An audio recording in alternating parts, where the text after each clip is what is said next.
like your stats are just completely skewed and out of wonk. Like, and you're leading the league in a lot of stuff. In our triple play, Tom, you and I, whoever takes first pick should just pick the team that's playing against the Panthers. So that's going against them. And then I like to call this the Harbaugh effect. Like, the Chargers are a completely different team from last year despite having a lot of the same personnel carryover. Because he's just a much more serious coach than what they've been dealing with. And they have a new identity of,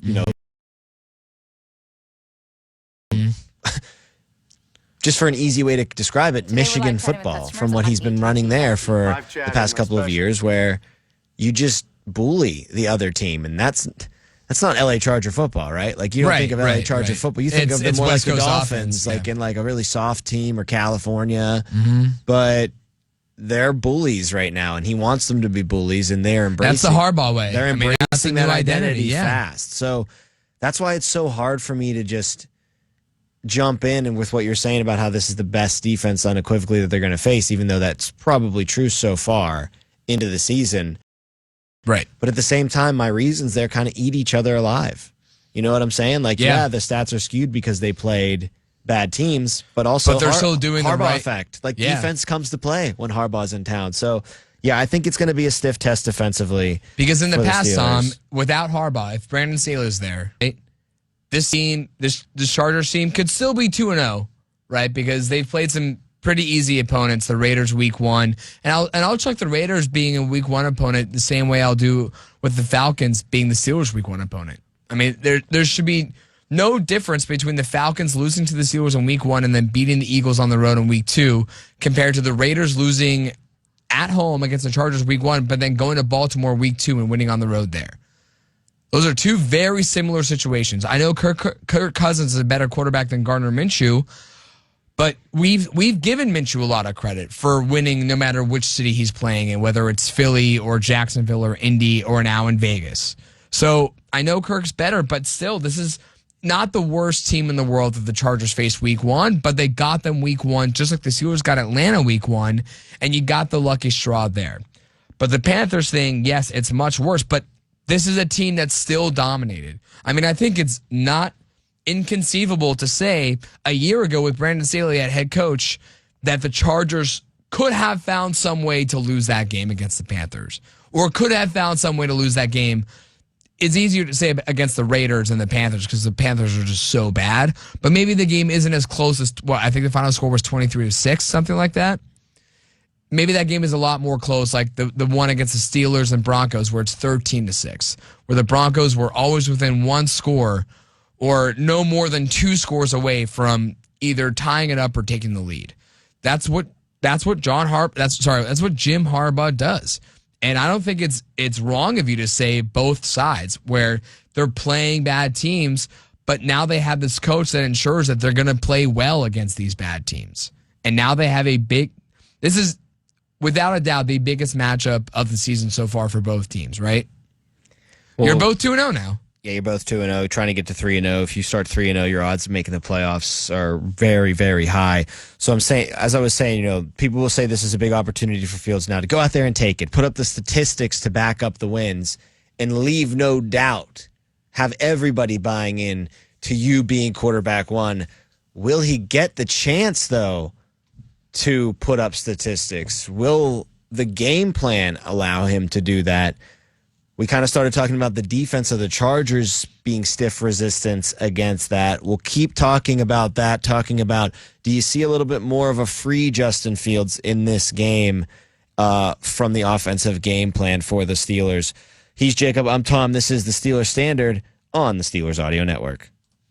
We bleed black and gold. This is the Pittsburgh Steelers Audio Network. 317. Score big this season at Don's Appliances. From game day feast to post-game cleanup, we've got you covered. Don's has the region's largest selection of in-stock appliances from brands like Whirlpool and Maytag. Because when it comes to kitchen and laundry appliances, we know how to play to win. Plus, the big box stores can't beat our free next-day delivery and guaranteed lowest prices. Visit DonsAppliances.com, where black and gold fans shop for appliances. Wolf here for Caliente Pizza and Draft House's new Pro Football Special. A delicious 2-topping tavern-style pizza for just $22.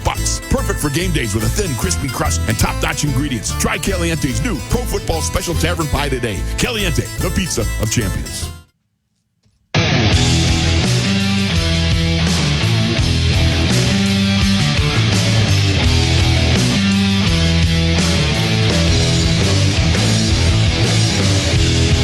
Opportunity is knocking for Justin Fields. You can hear it. Listen. It's knocking for him. It's right there. Open the door, Justin. Take it. Take it. People have already given him the credit of taking it, though, because of the 2-0 start. Mm-hmm. They've said, oh, yeah, he's already got the job. He's a starting quarterback, no doubt in my mind. All you got to do is win the game. You just got to win the game. And this is where our critiques, kind of look dumb in some light, because that is true. All you have to do is win the game. If you win every single game, you'll hoist that Lombardi trophy at the end of the year. So I get that that's the end-all, be-all, but you gotta look at the bigger picture and assume that you're not just going to win football games playing this conservative, backup quarterback-driven offense week after week after week. 18-10, 13-6. That's not going to happen most of the time against the Bills or the Chiefs. When you get into the playoffs, that's not going to happen against these teams. You're going to have to score. You're going to have to, you can get those games in the mud for sure, and you want to, because that's how the Steelers win. But teams are going to be able to, play some muddy football too. Get a touchdown out of it. Get a couple touchdowns out of it. Create a turnover. It's something you've done so masterfully so far this year. Is you haven't turned the ball over. Mm-hmm. That's going to happen, all right? You're not going to go 18, 17 games and be 0 for turnovers, fumbles, and interceptions. So, yeah, you've played it perfectly so far. But at some point, and if Justin Fields is your guy, you got to open things up. You got to let him be the guy.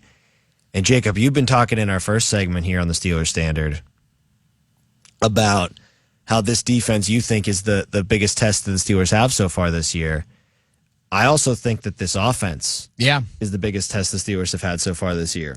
Well, it's certainly the running offense by the Chargers. I think let me explain, too. I think that the quarterback Falcons could be, again, you go back to the Falcons, and they probably will have an offense that could stack up against the Chargers offense when it's all said and done. And you could be like, yeah, you know what? They're pretty even. They're pretty good offenses. But you got the Falcons on a week where Kirk was just not himself. It was basically a preseason game for him, trying to get back out there for the first time since week 8 of 2023. So that offense wasn't even close to where it should be at. Whereas the Chargers offense has been perfectly fine for what Harbaugh wants. They've been running the ball down people's throats. They've been calling on Justin Herbert when they need to. He only has 1 interception through 2 games, so he's protecting the ball, but he's also got 3 touchdowns on the board already without, being tasked to do a lot for that team. And they don't have a lot of weaponry in the receiving corps, so I think that's smart to not have him have to do that much when he's really only got Quentin Johnson and Ladd McConkey as his 2 main targets there. So, their offense is hit the ground running, if you will. No pun intended, because it is a very heavy running offense if you're the Los Angeles Chargers. So I think it's a stiff test for this Steelers team in both directions for sure.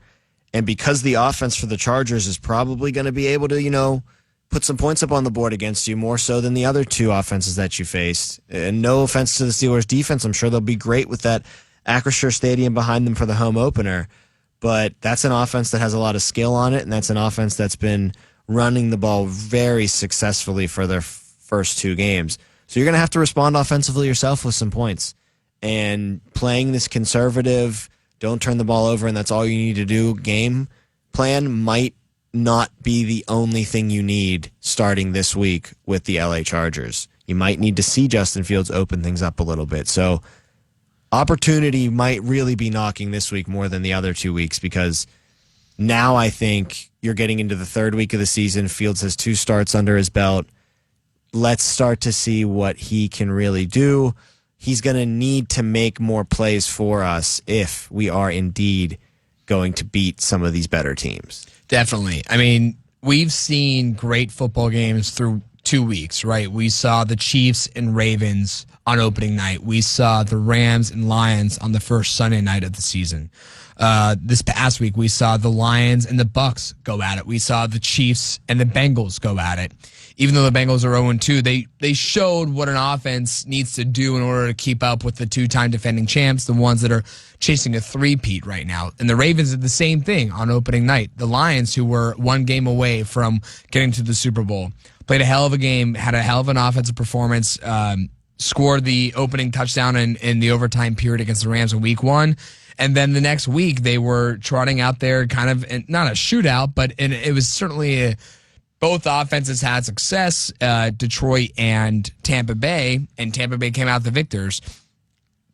The style of football the Steelers are playing right now, and I said this we discussed this yesterday. It's going to lead to winnable games for you in this first 8 or 9 games of the season. Once you enter late November and you draw your first AFC North opponent, which is the Ravens, and you open up that second half of the schedule, the final 8, the 6 against the division, and then Philly and Kansas City, you are not going to win games. You're not going to come close to winning games. You're going to see more of the same that you saw last year, where the defense does well to start, but then quickly the game falls out of hand because the offense can't keep up. The defense is on the field for too long and gets gassed and gets exhausted, and the opposing offense has all the time in the world to run the ball down, run or pass the ball, whichever one you want to do, run the ball down the Steelers' throats on defense. So it's entertaining for now, and it's led to 2 wins, which is good because, like we've said so many times since the schedule was released, you have to stack as many wins as possible on this front end. But the Chargers are a 2-0 team. The Chargers are a playoff-hungry team. So Denver is not going to make the playoffs this year. Atlanta could be. They could make it. I mean, we discussed yesterday in our Week 2 recap discussion that the NFC South now is super exciting because there are 3 teams that you have on your radar between the Falcons, the Saints, who have scored 90 points in 2 weeks, and the Bucks, who are 2-0 and just beat the Lions in Detroit. So the Falcons aren't just guaranteed to win their division like we thought they were, because now that's a 3-team deep division. So the Falcons, sure, they're a good team, but I think the Chargers stand overall the better chance maybe because I like Harbaugh more than I like Raheem Morris. You like a younger Justin Herbert more than you like an older Kirk Cousins. This is the test so far, right? We know that the real test comes in November, but so far this is the real test. This is the only 2-0 team that you've faced so far. This is the only team to not suffer a loss because the Broncos are 0-2. The Falcons lost against you and then have 1 win against the Eagles. So I think there's a lot riding on this game in terms of how real can the Steelers be.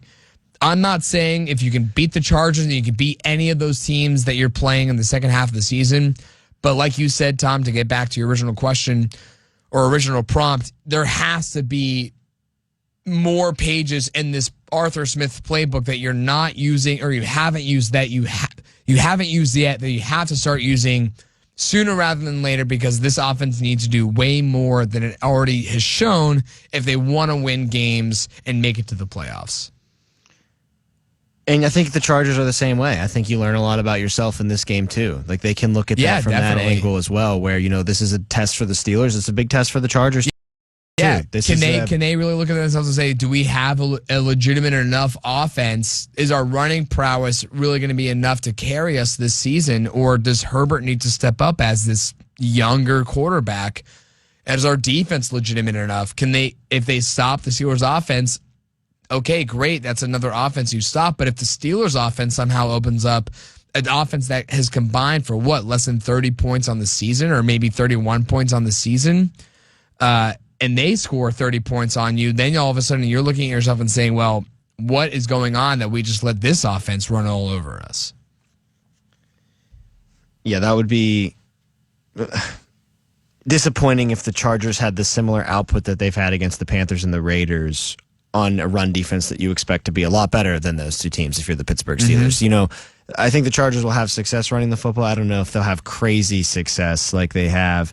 This is without a doubt the best team the Chargers have faced this year. No question. Raiders, I don't think are going to make the playoffs despite beating the Ravens in Baltimore, and thank you for that, Vegas. Yeah. And I obviously don't think the Panthers are going to make the playoffs. I think the Panthers should maybe be disbanded from the league. They should call up They should be relegated. Georgia and have them play in their place. So, Georgia or Texas, whichever one you want. Pitt. Yeah, totally.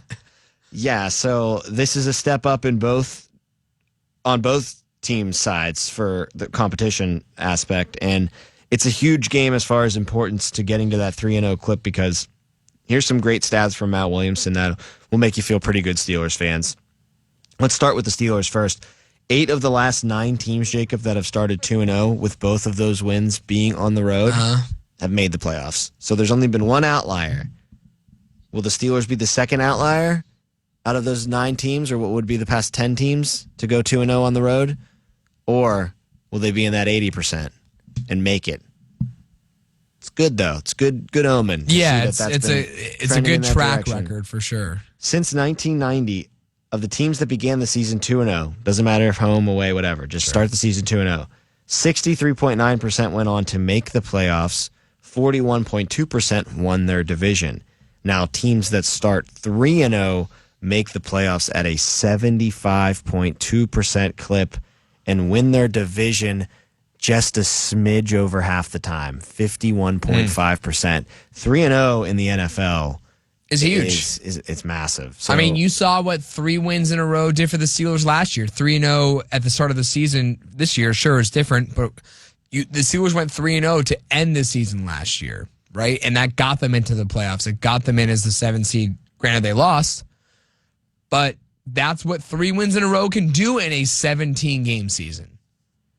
Every game matters in the NFL because there are so few of them to go around, and the more you win consecutively builds up more momentum, but the more you win just overall helps your cause so much more. And it's no surprise that those percentages go up drastically just by one game. How you said 2-0 teams versus 3-0 teams. Should be no surprise to anyone that follows the sport why those numbers are so different just based off of a one-game difference. So either team gets off to that 3-0 start, whoever gets the win in this game, they're looking at making the playoffs almost 7.5 out of 10 times. That's pretty good statistic in your favor. So it's a huge swing game for both of these teams. And I don't want to be boring again, but running the football is going to be successful against this Chargers defense. Talking to Matt Williamson last night on the Advanced Scout, we agreed, or he told me, and I stole it for the opening segment of this show. It's just a star-studded defense that, doesn't have a lot of meat to it beyond that. And Bosa and Mack are a problem and can absolutely wreck a game. But Matt is not impressed with their front. They play a 3-4 defense, and he thinks they're weak up front. And Zach Frazier has been mauling people like a grizzly bear in the first 2 weeks. I think you're going to have a lot of success on the ground. I think you're going to be able to run the ball. And that brings us full circle around to where we started this segment. Opportunity for Justin Fields. Will he be allowed to flex what he does best more? And I think he has to. I think, again, this is a game where you see Fields run the ball more. I want to see some of those Justin Fields powers. I want to see some more option plays with Harris and Fields, with Warren and Fields. I think that if you're going to entertain Justin Fields as the guy for this year and years beyond, you got to let the horse out of the stable. You got to let him do what he does best, what he's done best ever since his Ohio State days. And you want to say you're protecting him. You don't want him to get injured. You don't want to be down to your third quarterback now with Kyle Allen. That's fine. But then that's telling me that once Russ is healthy, he's going right back in there if that's the case, because you can't just play this entire season not trying to get Fields hurt and hoping you just, thread the needle on a bunch of one-score victories. Got to let this guy play to his strengths eventually. I think this is another game where he can. I mean, if the middle's weak, like Matt says, I could just see in a 3rd and 8, a 3rd and 9, when Bosa and Mack get their ears pinned back and they're hungry to sack Fields, you do a nice little deep drop back. Those guys come up. You have the tackles spit them out to the side a little bit, And then, thank you, I'm going right up the middle if I'm Justin Fields. A nice little 10, 12-yard scamper for the first down. I want to see some more of those plays, and I think that'll help Fields in the passing game, too. I think that'll allow him to, feel like he's playing football more than just trying to be a quarterback and trying not to screw up, and that'll allow bigger plays to happen. Yeah, and I would have no problem with that because that sounds like night and day compared to the Steelers offense so far. But even though the Steelers are going up against a defensive front, like you said, that has the stars, they did the same thing against Atlanta, right? That secondary had the stars between Bates and Simmons, and George Pickens was still able to have a huge day, right? I mean, there would have been 3 plays of 40-plus yards that George Pickens would have had it not been for the offensive pass interference call, which only led to 2 of those 40-yard passes being converted. But still, despite the studs on defense for Atlanta and their secondary, overall, it was penetrable, right? So I don't think just because they have 2 great guys between Bosa and Mack, like you said and like Williamson said, the surrounding cast is pretty poor.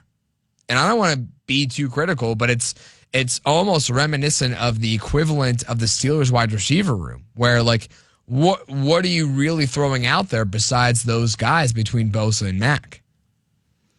It's really just. Well, you got Derwin James. No, I'm saying up front.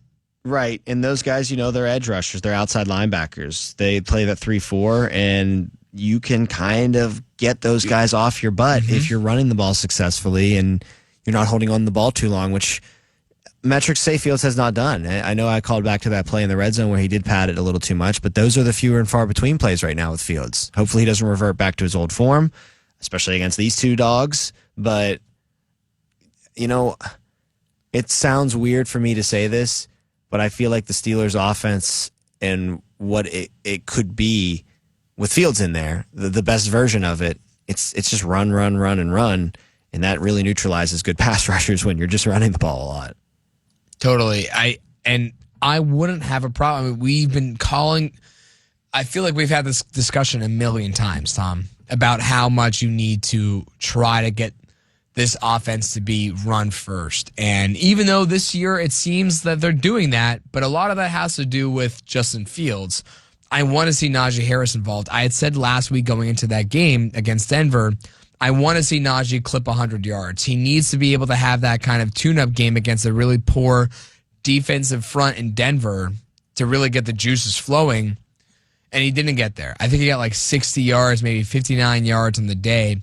Granted, some of those were pretty punishing runs. Like we saw a bunch of 5, 6, 7 yard. I think his long of the day was 11, but I wanted to see more. And like you said, with the offensive line with Zach Frazier leading that way, I feel like every week the goal for Najee should be to clip 100 yards, unless you're going up against, I don't know, maybe like San Francisco's front 7. I don't know what's a good front 7 that compares or is comparable to the Steelers. San Fran's good. I mean, the Eagles are supposed to be good. Yeah, Eagles are supposed to be good, but they just had their butts whipped by Atlanta against an offensive line that the Steelers had their way with. That's another thing that's good about that game is you can look at that offensive line for the Falcons. Supposed to be one of the best in the league. Didn't do well against the Steelers. Is that more Steelers? Did we overrate the Falcons? They looked like one of the best offensive lines against the Eagles. Right. So if that's the case, if what our assessment is true, and this LA Chargers defensive line isn't that intimidating, then why shouldn't the goal for Najee Harris be 100 yards? And I know that Justin Fields adds a whole new element to this offense, especially on the run game that you've never seen or you haven't seen in a long time. I mean, already, Tom, they're averaging 140 yards on the ground, and a lot of that has to do with Justin Fields. Now, right now, Najee Harris is the leading rusher, and I hope it finishes that way. But 140 yards, like we said, should be the floor for this running offense. I continue to say, and I will continue to say, especially if Justin Fields is out there, because he is a mobile quarterback, this team needs to be a run-first kind of team, win-in-the-trenches kind of team, and that's the football that Mike Tomlin likes to play with. And once again, I think you have a favorable matchup. Even though you have Bosa and Mack on the edge, you can win this game up front. You don't have to bounce everything out to the outside. I like the Steelers' chances of winning this game simply because I think the matchups present a favorable one that can lead to a victory. One last thing I want to discuss before we end this segment is a spot where I think the offense really regressed last week. Steelers offense. Yes. Okay. And in a lot of ways, you could say that the offense week 2 was actually kind of worse than the offense in week 1. I had especially in the second half when you put up 3 points. Yes, and I know you can kind of have the deodorant of, they scored a touchdown against Denver. They didn't do that against the Falcons. They scored a touchdown against Denver and scored less points than they did without scoring a touchdown against the Falcons. And I think the main area, and you brought up the second half, and that's right where I'm going, that was lacking offensively week 2 compared to week 1 is, despite them not scoring touchdowns in week 1, they were squeezing the life out of the Falcons, both defensively, and then that allowed the Steelers defense to kick their offense's ass and squeeze the life out of them that way because the defense was fresh. They were going on 7-play drives, 12-play drives, 10-play drives. There was a 3 and out in there, of course. It's going to happen, but there were sustained drives. They ate a lot of clock. Jacob, they were plus 11 in the time of possession battle compared to the Falcons last week. Now you look at this week against the Broncos, they were only plus 4.5. So that's good. I mean, you're controlling the ball in the game. But they were, you look at the drive charts in the second half, and it's 3 and out, 5 plays, 3 and out, 5 plays, 3 and out, 3 and out. Yeah, 8 punts. Your defense is not staying fresh. No. And you're in altitude. Like, this is the one game where you need them to be as fresh as possible. Right. You need Cam, because he's got that asthma, to get a little extra minute on that oxygen tank. And you weren't allowing them that opportunity. And look what happened. They started to bend. Now the defense is elite and didn't break. Right. Thanks to Corey Trice, thanks to them just not breaking over as a whole. But they start giving up those field goals, right? Denver starts poking their Clawing neck its way back, into Steelers territory. And it's a one-possession game. And you're starting to worry a little bit because Denver's offense is having some more success than you've seen in the game. And I think that Steelers defense was just inevitably getting gassed. The offense wasn't able to ice things. The offense wasn't able to put things to bed, keep the defense fresh. So if you're going to play this run-heavy offense, if you're going to try to be conservative as well, at least squeeze the air out of the football, drain as much clock as you can, dominate that time of possession battle, and make sure that your defenders, Watt, Minka, Cam, are at 100% freshness in the fourth quarter. Keep those guys' legs underneath them so they can continue to make plays for you down the stretch and ice out a game that might be 13-10, 16-10. And one-score game with a Justin Herbert at quarterback is always in danger. So keep that defense in tip-top shape. Dominate possession in this game. And I'll say this, Tom, I'm a little worried that the domination could come from the Charger side of the football, because if you see more of the same, if you see a conservative playbook, and if you see Justin Fields fail to put up points and fail to make drives last much longer than they did against Denver, if this if this Chargers... Oh, the first one of the week. Sorry. Is the door over there? Should you head to the door? Yeah. If this Chargers run offense is as real as it's been advertised through the first 2 weeks, the Chargers could do the easy thing and just run. I just saw this. Steelers ranked 30th in the NFL in passing yards per game. The Chargers ranked 28th. So it's not like the Chargers are this high-powered offense on both sides. It's just they run the ball effectively, and they have Justin Herbert to do the rest. But if they want to, if the Steelers offense sputters like it has the first 2 weeks, and I'll say sputters and throw the first week in there because like they failed to get into the end zone. They failed to get to 20 points. That's, in today's day and age, that's sputtering as an offense. And then last week you put up 13 points. Even though you got into the end zone, doesn't matter. You can't score 13 points week after week and expect to win.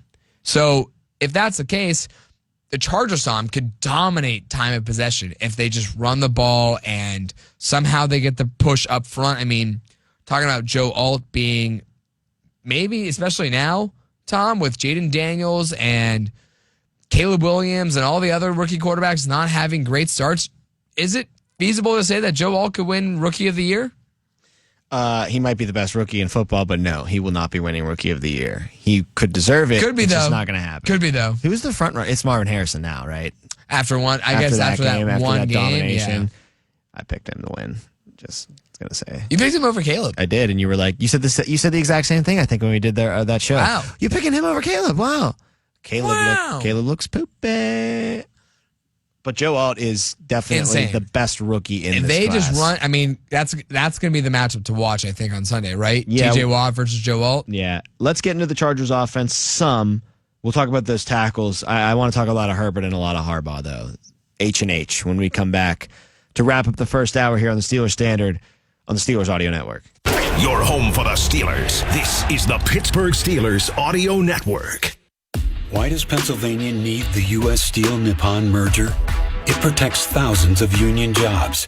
Nippon is committed to a nearly $3 billion upgrade of U.S. Steel's union-represented mills, including $1 billion to upgrade 86-year-old equipment in the Mon Valley.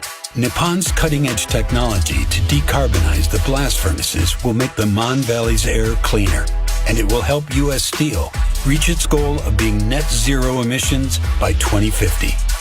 All of this will increase U.S. Steel's competitiveness worldwide. And the merger also protects 1,000 headquarters jobs and keeps U.S. Steel in Pittsburgh, where it has been for nearly 125 years.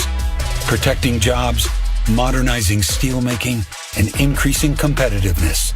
Pennsylvania needs the U.S. Steel-Nippon merger so we can keep steel in the Steel City. Paid for by U.S. Steel.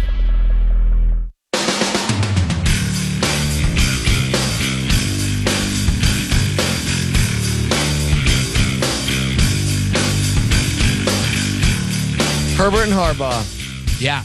Harbaugh said the main reason he took the job in L.A., and I don't even think he said it, he just like, look at this guy. Look at him. And I'm pointing to Harbaugh in this scenario. Or I butchered that. You're I'm pointing Harbaugh pointing to Herbert. Herbert. Yeah. What a terrible start for me. Okay. But I got what you were saying. But that was his draw. I got this great quarterback. Why wouldn't I want to be here in L.A.? You know, I could have picked my spot, right? Out of all the openings around the NFL, and maybe some teams that didn't have an opening would have made an opening for me to come in. Chicago. But he instead chose Justin Herbert. I think that's a wise decision. But, Jacob, you ended last segment talking about Joe Alt. Don't you think Rashawn Slater had a little bit of something to do with that decision, too, from Mr. Harbaugh? I got a really nice franchise left tackle out there protecting Justin Herbert's blind side for his entire career. And you know what I'm going to do? I'm going to take a generational right tackle in my first. Well, he was a left tackle, I think, in Notre Dame, but either way, doesn't matter. I'm taking another tackle. Clearly. I'm taking two generational tackles. I got a left tackle and a right tackle protecting Justin Herbert for the next 10 years, and I'll figure out wide receiver next year. I'll figure out wide receiver later. Give me that Ladd McConkey guy in the middle rounds and see what I can get out of him. Quentin Johnson's a former first-round pick. Let me see if I can get some more potential out of him. He was a first-round pick last year. But I said this to Williamson this week. I don't think this exists, but I would place a lot of money on a bet that they take a wide receiver with their first-round pick this year, too. Just wherever it lands. Mid-15s, mid-round 15-ish, 20-ish. 32. No, I'm just kidding. They're not picking 37. They are going to take a wide receiver, but he invested in the line first. And Jacob, I think that Herbert was obviously the main attraction, but I think he saw the infrastructure in place with Slater and knew that if he just, got the pick of Joe Alt in the draft, got the tackle in the draft to be opposite of Slater, then he was going to have the infrastructure that you can win with for years and years and years to come. And he does. And you're so spot on about Joe Alt. Just dropped him in, and he's already one of the best right tackles in football. Yep. Rashawn Slater's one of the best left tackles in football. I mean, that is a problem that the Steelers might have a good remedy for. And that's the thing I love about great offensive lines. And when we come across great offensive linemen and great offensive lines. We are the test. Week to week. Steelers are the test. They have to play. Now Joe Alt at right tackle has TJ Watt 55 times on Sunday. So we'll see if you truly are what we think you are. And I think you are what we think you are. Great tackles. But even if you're great, it doesn't mean you can stop I mean, TJ Mike Watt. McGlinchey's a good tackle, and he got his butt beat by TJ Watt. Like, it happens. Good tackles get their butts beat by the best pass rusher in football. But this is going to be an interesting game for the rookie. See if he can keep himself composed against Watt. And then it's also going to be a tough game for Alex Highsmith going up against Rashawn Slater. I'm interested to see how much Harbaugh helps out on Watt. Do you just let the rookie go out and be elite and try it that way? Do you give him some help? Because I don't think you need help on Highsmith. I think it's up to Highsmith to beat Slater one-on-one in this game on the pass rush. Yeah. Sorry, I didn't know if you were saying hypothetical. No, I think it's going to be. I think both sides will be good matchups. I think Slater versus Highsmith on the left and Alt versus TJ on the right. It's even. I think there's a possibility, Tom, though, that there's still like somewhat of a mismatch between Highsmith and Slater. Slater's only in his second year. He's a very young guy. Yeah, he's good, but Alex Highsmith, we know it has the potential to be a top 15, maybe top 10 outside linebacker, edge rusher in the NFL. So Rashawn Slater, sure, he's good, but are we saying right now that Rashawn Slater's a better tackle than Alex Highsmith is an edge rusher? I think you can say that. You think so? But you frame that as like a diss on Highsmith. No, Slater's maybe not. just Yeah, all-pro maybe. good. Like, Slater's really, really good. I think it's a good matchup, though. And I think the Steelers got the kryptonite for really good offensive line play. So if you want to boast that as one of your strengths offensively, then I'll take that. And I'll Okay.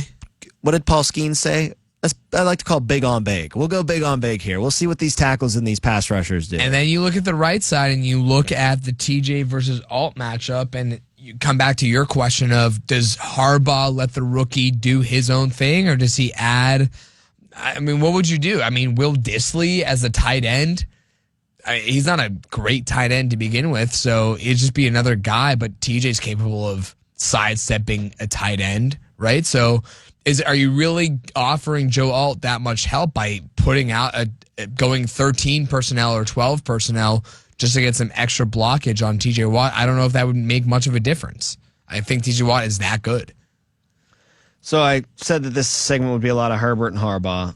Let's get into Herbert, because that was the reason why Harbaugh came. Last week he was 14-20, so he completed 70% of his passes. Only for 130 yards, though. He had 2 tutties, and he had 1 interception with a 100 rating last week. It's the 27th career game for Justin Herbert with 2+ touchdowns passed for and a 100 rating. That's 4th most in the NFL, Jacob, since he entered the league in 2020. You remember he missed most of last season. Mm-hmm. Has 0 interceptions in 3 of his past 4 on the road, so he protects the ball on the road, which is good. And in the last meeting with the Steelers, he had a decent game, if you like great. 382 yards, 3 touchdowns, a 116.1 rating, and he also had a career-high 90 rushing yards on the Steelers. He had almost 500 yards of total offense from Mr. Justin Herbert in that game, but that's not what the Chargers have asked of him so far, and I think a main storyline in this game is the injury that Herbert's dealing with. I think he's going to play, but I think he's going to be limited. This isn't the best team defensively to be limited against with that pass rush. So Herbert's been a little bit quiet, I'd say, to start the season because he hasn't really had to be loud.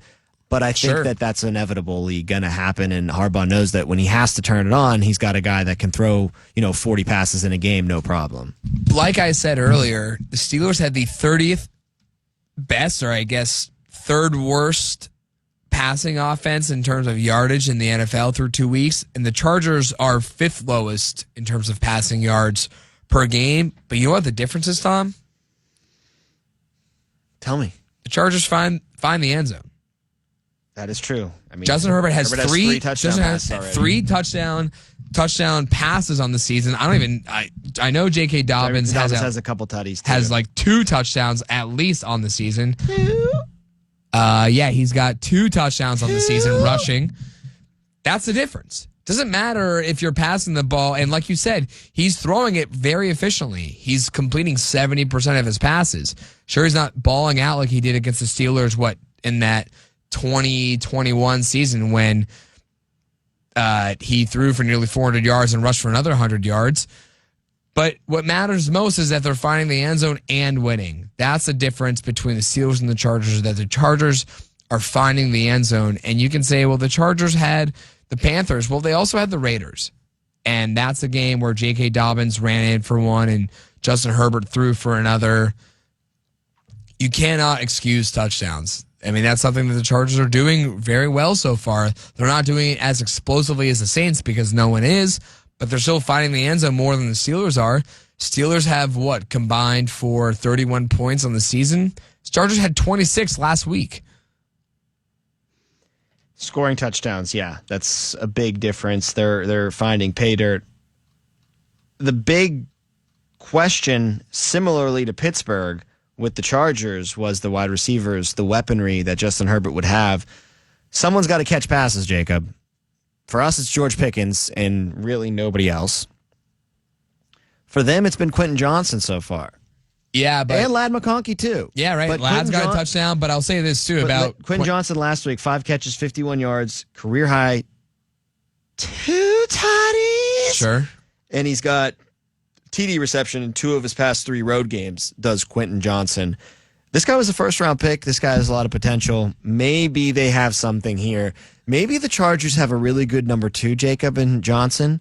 They have a really good number 3, like a really good number 3, and potentially Ladd, McConkey. And they just got to get the number 1's guy. coming next year, and then the Chargers are a serious threat. But someone's got to catch these passes now. Quentin Johnson and McConkey have been doing a more than decent job through just 2 games. Sure. And... I'll point out that Quentin Johnson has 89 yards on the season, and you think that's laughable. He's the leading receiver. But he's doing what he has to do because they're Sure. not passing that much. Exactly. And George Pickens, if you want to say, 90 yards, that's pathetic. George Pickens has 114 yards through 2 games. Yeah, and that's not much better. And he's got 0 not, touchdowns. But it's misleading because he dominated that Denver game. That was Mark and I were actually talking about this. Like, it was either off the air or during the pregame show when I'm on with him, but George Pickens, his contract's going to come around, and that's not a game that's very conducive to getting you paid because it's not a stats game. Right. And you don't look back at that box score and think he did that much, but if you go back and look at the game, George Pickens was the most impactful player on the Steelers' offense against Denver. I had no question in my mind about that. So, yeah, stats don't always tell the story. And Quentin Johnson, he only has 90 yards, but that doesn't tell he's got the story. a couple tutties last week, and he's scoring the ball for Herbert. That's what I was he's saying. catching when he's targeted, and that's big. That's what I was saying is that you could laugh at 90 yards through 2 weeks, but it's effective. It's an effective 90 yards, especially considering his rookie season last year, Tom. One of the more disappointing rookies that was a first-round pick last year, and he's doing very well now. And then Harbaugh, the other H in the H&H equation.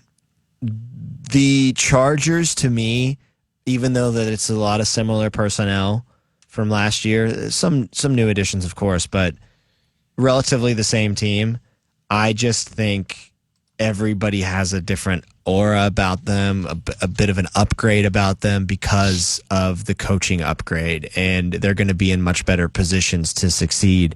And you might not like Harbaugh, and I get it. I mean, his brother is very well disliked around these parts, and I'm sure that he's not very favorable either.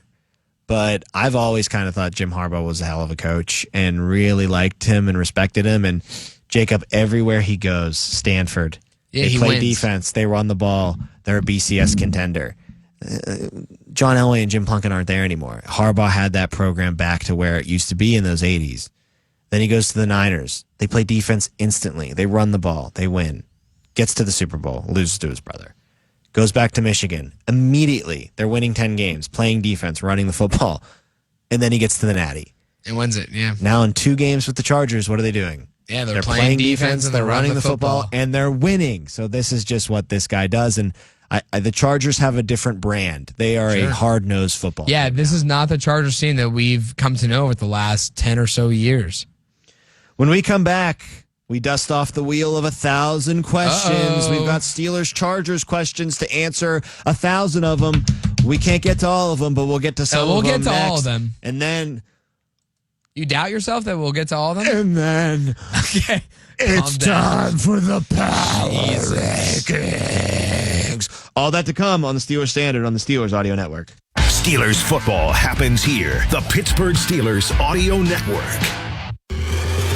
Just like coaches and players take a timeout to call the winning play, you must take a timeout and call 811 before you dig deep on your home or business projects.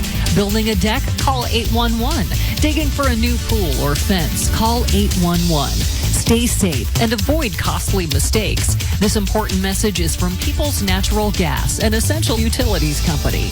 For more information, visit peoples-gas.com/safety. Grab your lucky spot on the couch, because traditions make Sunday easy to enjoy. Bud Light, easy to Sunday, easy to enjoy. Bud Light is the official beer sponsor of the NFL. Enjoy responsibly. 21 plus. Copyright 2024. Anheuser-Busch. Bud Light Beer. St. Louis, Missouri.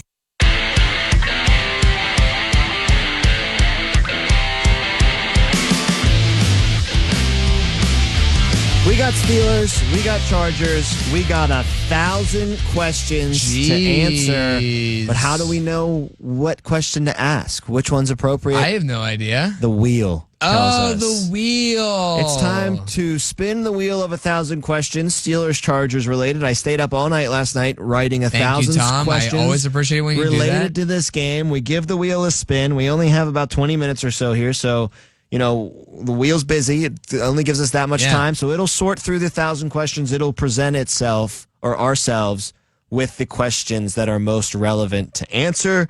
So do you want to give it a practice spin to start? Just or do a you want to practice just one? go? I think I'm ready to All go. right, then let's go. Let's get our first question.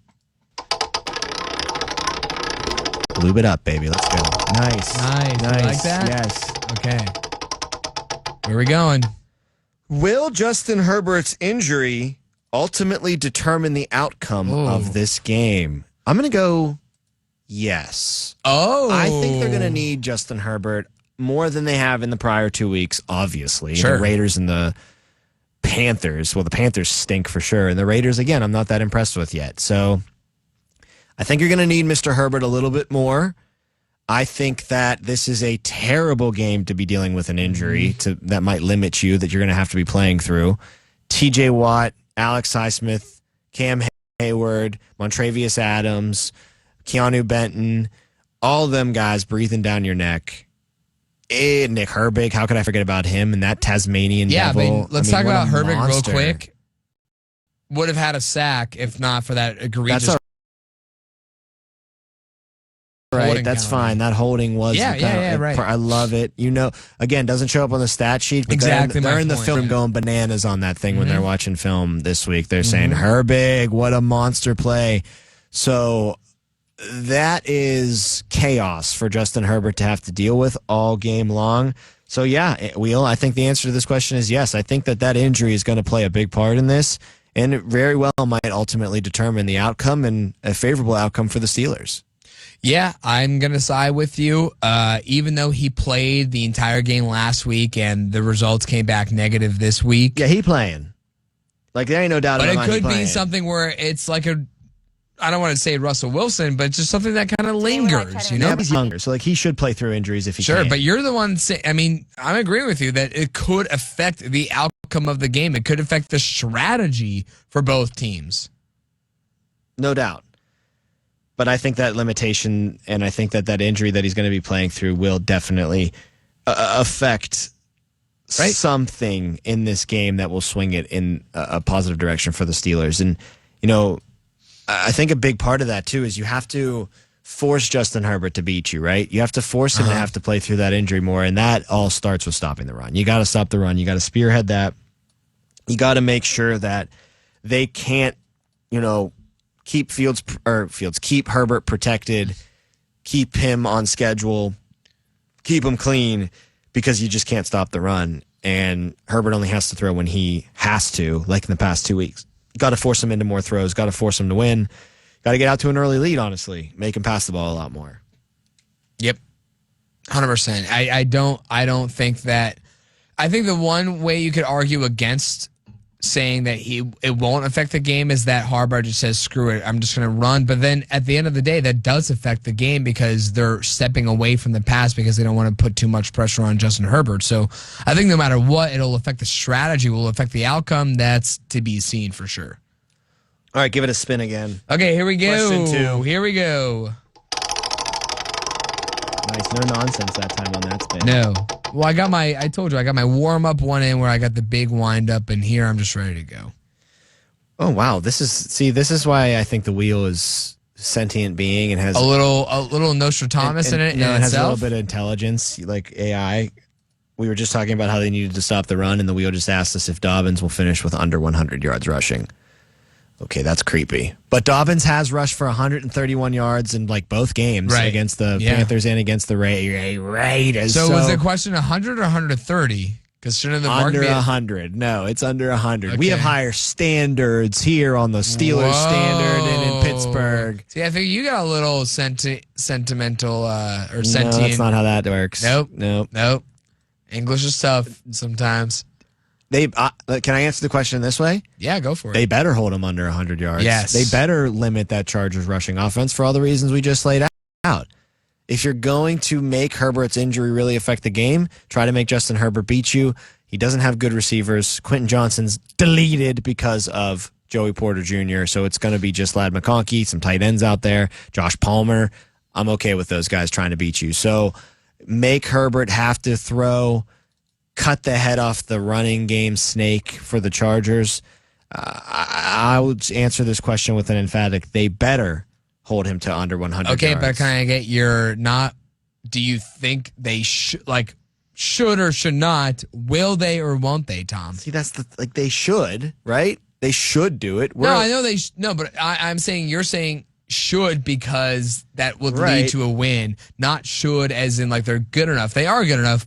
So I'm asking you, because of the talent on defense versus J.K. Dobbins, do you believe the Chargers will, or do you believe J.K. Dobbins will reach 100 yards, yes or no, based on the defensive matchup? Not should they.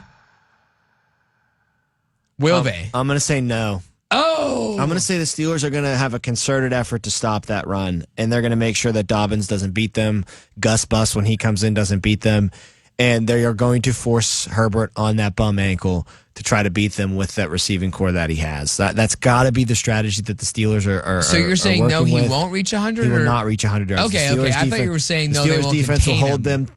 Steelers defense will hold him to 86 yards. Wow, rushing, which is still a pretty good game for a running back. Yeah, definitely. But it's not 131. No. I mean, here's the thing is that Najee Harris hasn't even eclipsed 86 yards this season, but the Steelers are still a top 12 rushing team because they have Justin Fields.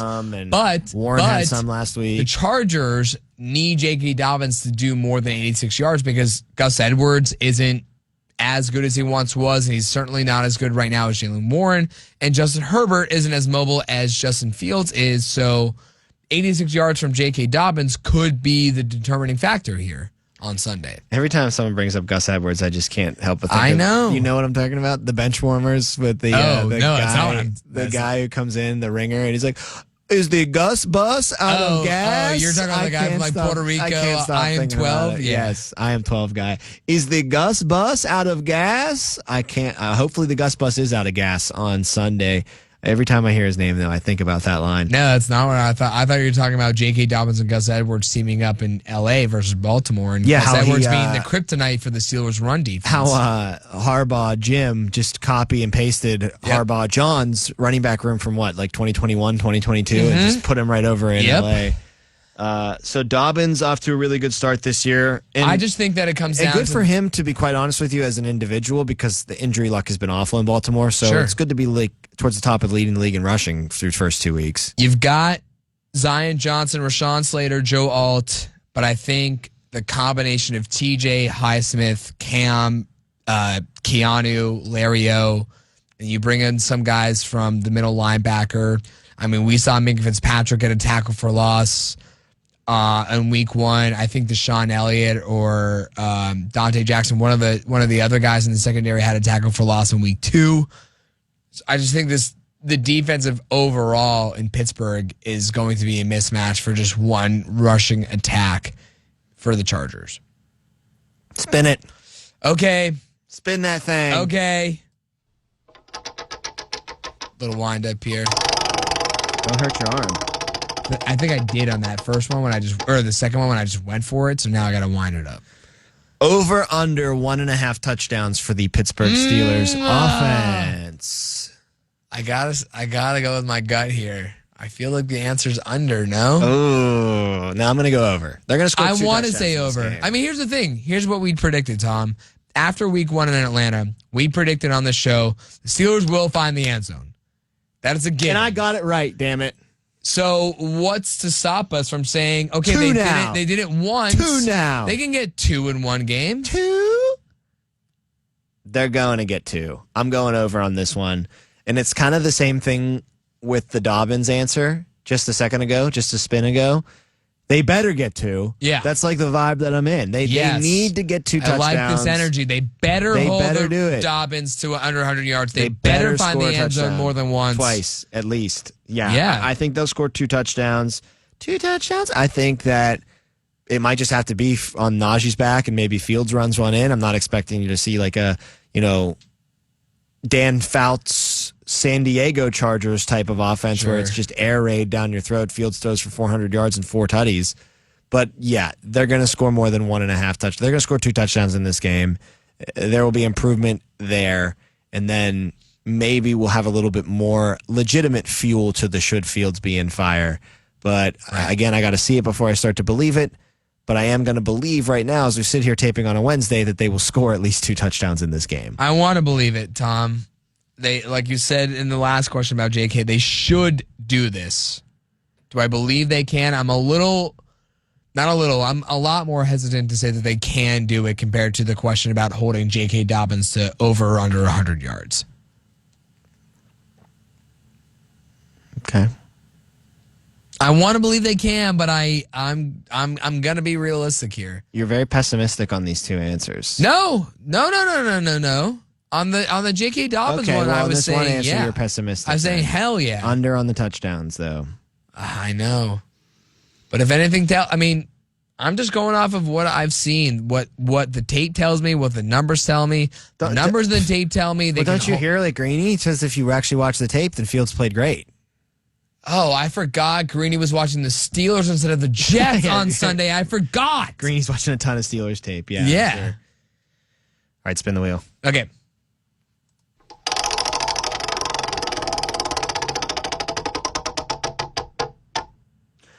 Will Justin Fields throw an interception?